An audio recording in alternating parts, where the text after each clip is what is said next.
Internacional volta de Belo Horizonte com 3 pontos da bagagem, sobe na tabela do Campeonato Brasileiro e o desafio agora é, dentro do campo, manter a sequência e afastar de vez a possibilidade de rebaixamento e o flerte com o Z4. Fora dele, pagar contas, organizar as finanças e tentar um time forte para 2024. Eu tenho muitos bastidores a partir das conversas que tive aqui em Belo Horizonte. Então tu sabe, a gente vai falar sobre isso e vai ser agora. Fica comigo depois da vinheta.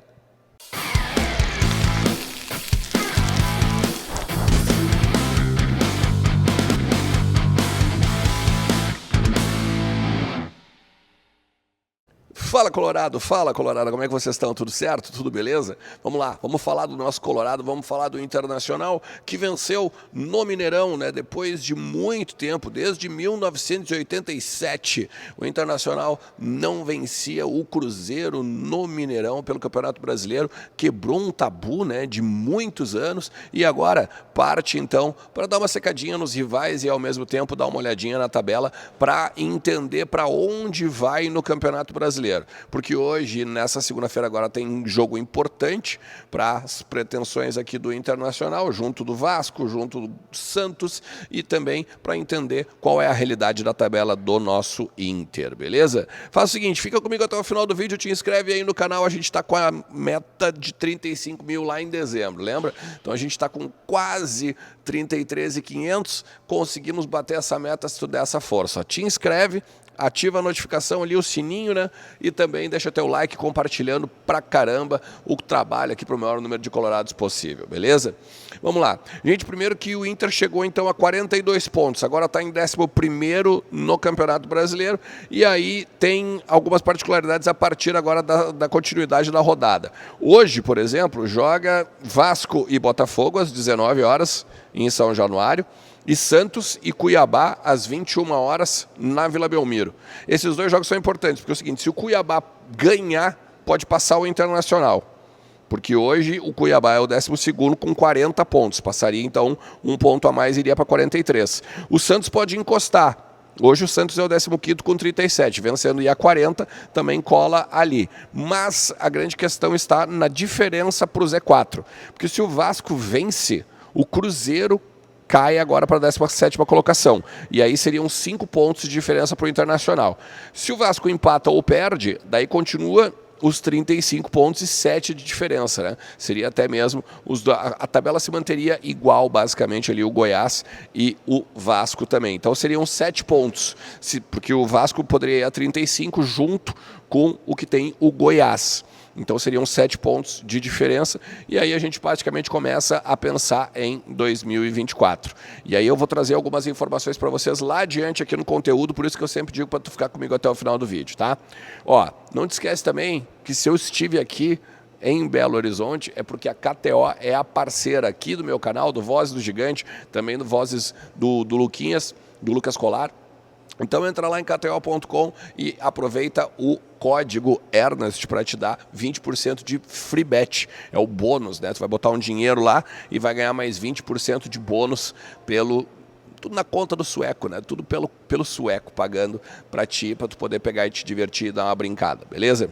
Ó, os gols do Maurício e do Wanderson, né? Primeiro, o gol do Maurício sendo aquela lei do ex, né? Que é a lei que funciona no Brasil. E o Wanderson também numa baita bola, roubada do Johnny, depois o Wanderson driblando os marcadores e batendo cruzado e fazendo o segundo gol do Internacional. Claro que teve polêmica, né? Teve polêmica em cima das trocas do Kudê.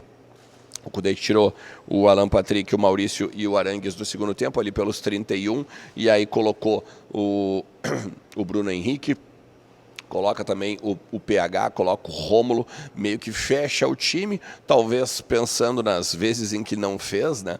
Mas fecha o time, o Cruzeiro vem um pouquinho para o ataque, claro, né? E aí, no final das contas, aos 45, vem o pênalti. Tem uns minutos de acréscimo, ainda uns 8, 9, 10 minutos de acréscimo, porque ainda foram 7 do árbitro e depois ainda ficou o tempo um pouco mais parado. Então, assim, mais uns 10 minutinhos que deu uma pressão do Cruzeiro. O Cruzeiro que estava, inclusive, vindo da arquibancada inúmeras vaias, inúmeros xingamentos, uma série de questões aí da torcida hostilizando os jogadores. Tava um clima bem desfavorável para o Cruzeiro. tá?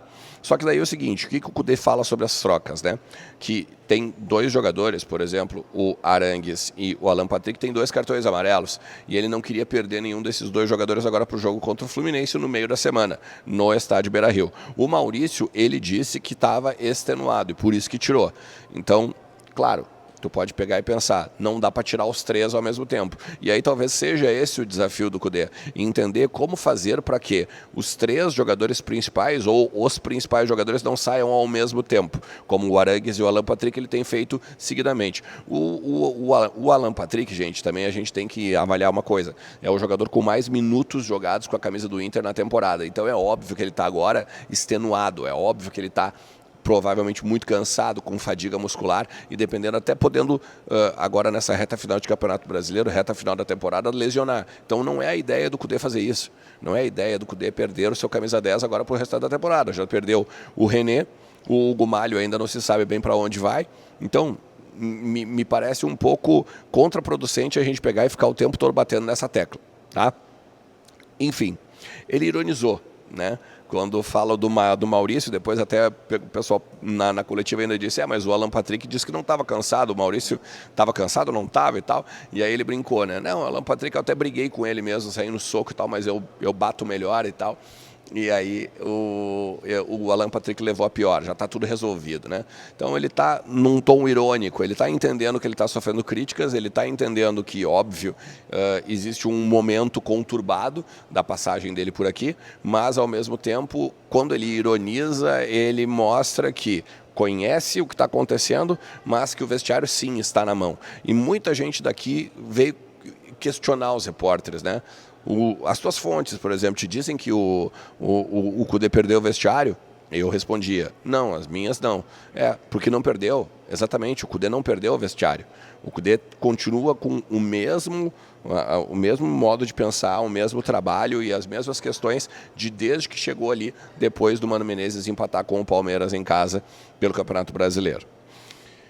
O que o presidente Alessandro Barcelos, seus pares e algumas pessoas que a gente conseguiu conversar no hotel meio que deram a entender? Que o Internacional vai ter que fazer um time forte para 2024 por conta de Campeonato Brasileiro, Copa do Brasil. Vão ser as obsessões do Internacional a partir da não vaga na Libertadores, a partir de não ter uma vaga na Libertadores, não estar disputando a principal competição da América. Não quer dizer que a Sul-Americana vai ficar de fora. Mas o Internacional vai tentar, a partir do grupo que tem, fazer os apontamentos que precisa, como, por exemplo, o Campanharo pode sair, o Jean Dias vai sair, talvez o Pedro Henrique possa sair, isso se ele quiser, porque, na verdade, meio que se fala nos bastidores é que o Pedro Henrique quer ficar aqui e não quer ser negociado, já teria falado isso, inclusive, para a direção, que é voltar a buscar um espaço que já teve, né? Então são outras questões já de organização de grupo, mais os reforços pontuais que o Inter acredita em 4, entre eles um centroavante para jogar do lado do Éder Valencia, tá? Um meio-campo, um zagueiro e, no mínimo, um volante, no mínimo mais no caso é um meia, né? Aquela espinha dorsal, basicamente, zagueiro, volante, meia e um atacante. Temos possibilidades de laterais? Até temos, ainda que tenha o Dalbert, que vai renovar, e mais o Hugo Malho junto com o Bustos, tá?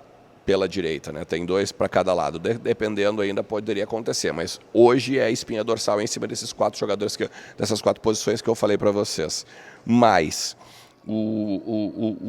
por mais que a Itália, né, o Atalanta da Itália, informação do Lucas Colari, inclusive, trouxe, esteja de olho no Maurício e tal, queira dar muitos milhões pelo jogador, e o Inter tem só 50% dos direitos econômicos, o Inter pensa em segurar o Maurício. Como? Com o dinheiro da Liga Forte. O dinheiro da Liga Forte vai entrar agora nos próximos dias e o Internacional ganha os 109 milhões diretos sem passar pela XP Investimentos. O que acontece? Muitos dos clubes pegaram um adiantamento com a XP. O que acontecia? O clube ia lá e dizia assim, vou assinar com vocês. E nesse trâmite demorava de 2 a 3 meses para estar juridicamente tudo certinho.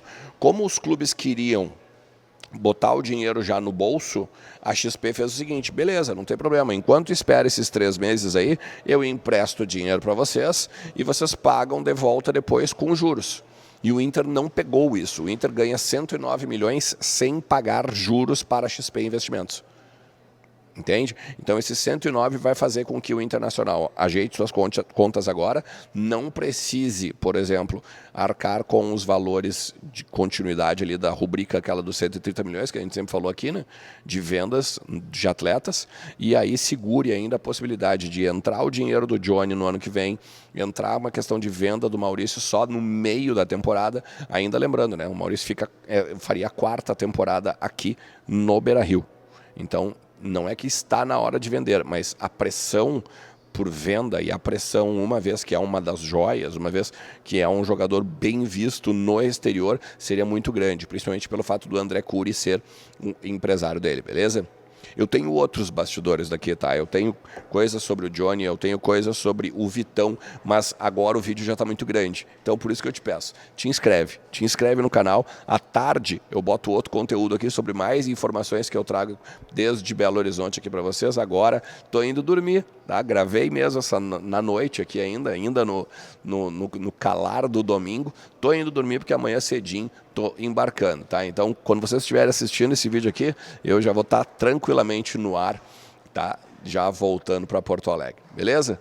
Forte abraço, galera. Tchau.